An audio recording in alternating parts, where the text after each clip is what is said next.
Was the Vietnam War a mistake? It's a question that has haunted and divided America for more than half a century, a wound in the national psyche that refuses to fully heal. The conflict, which spanned nearly 2 decades, was officially framed as a noble crusade to halt the inexorable spread of communism in Southeast Asia. The domino theory, championed by policymakers, suggested that if Vietnam fell, the rest of the region would inevitably follow, creating a cascade of red across the global map. This fear, born from the intense ideological battle of the Cold War, propelled the United States into one of the longest and most contentious wars in its history. The stated goal was clear: preserve a non-communist South Vietnam and demonstrate American resolve against Soviet and Chinese influence. However, the path to achieving this objective proved to be far more complex and costly than anyone could have anticipated. The war's toll was staggering, a grim ledger of human suffering that defies easy comprehension. Over 58,000 American service members lost their lives, their names now etched into the polished black granite of the Vietnam Veterans Memorial in Washington, D.C., a stark, silent testament to the ultimate sacrifice. For the Vietnamese people, the cost was exponentially higher. It is estimated that millions of Vietnamese, including both soldiers and civilians, perished in the conflict. The relentless bombing campaigns, the use of chemical defoliants, like Agent Orange, and the brutal ground combat left the landscape scarred and the population devastated for generations. Beyond the staggering loss of life, the war inflicted deep and lasting damage on the American spirit. It shattered the post-World War II consensus and eroded public trust in the U.S. government to a degree never seen before. The optimism and confidence that had once defined the nation were replaced by cynicism, doubt, and a profound sense of betrayal. Successive American leaders, from Kennedy to Johnson to Nixon, consistently assured the public that victory was just around the corner. They spoke of light at the end of the tunnel and presented statistics that painted a picture of steady progress.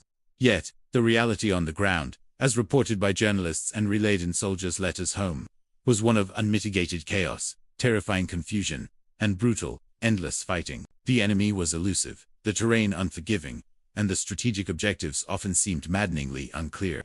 Soldiers fought with incredible bravery in dense jungles and waterlogged rice paddies, but they were trapped in a war of attrition, where success was measured not by territory gained, but by body counts, the gruesome metric that dehumanized the conflict. The Tet Offensive in 1968, in particular, was a turning point.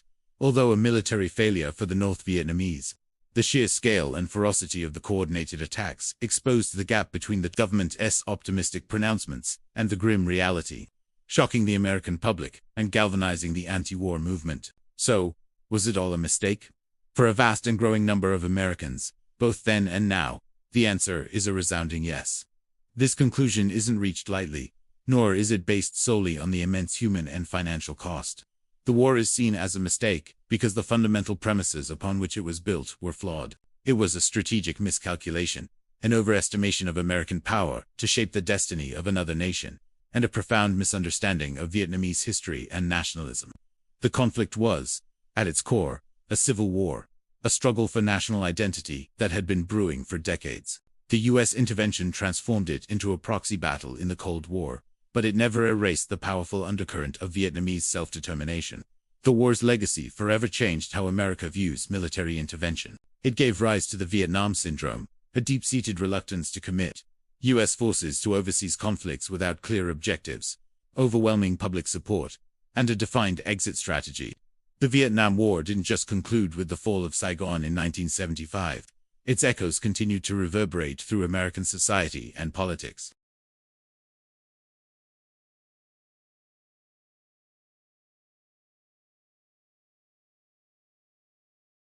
It persists in the ongoing debates about foreign policy, shaping the arguments for and against military action in places from Iraq to Afghanistan. The war taught a painful lesson about the limits of power and the tragic consequences of hubris.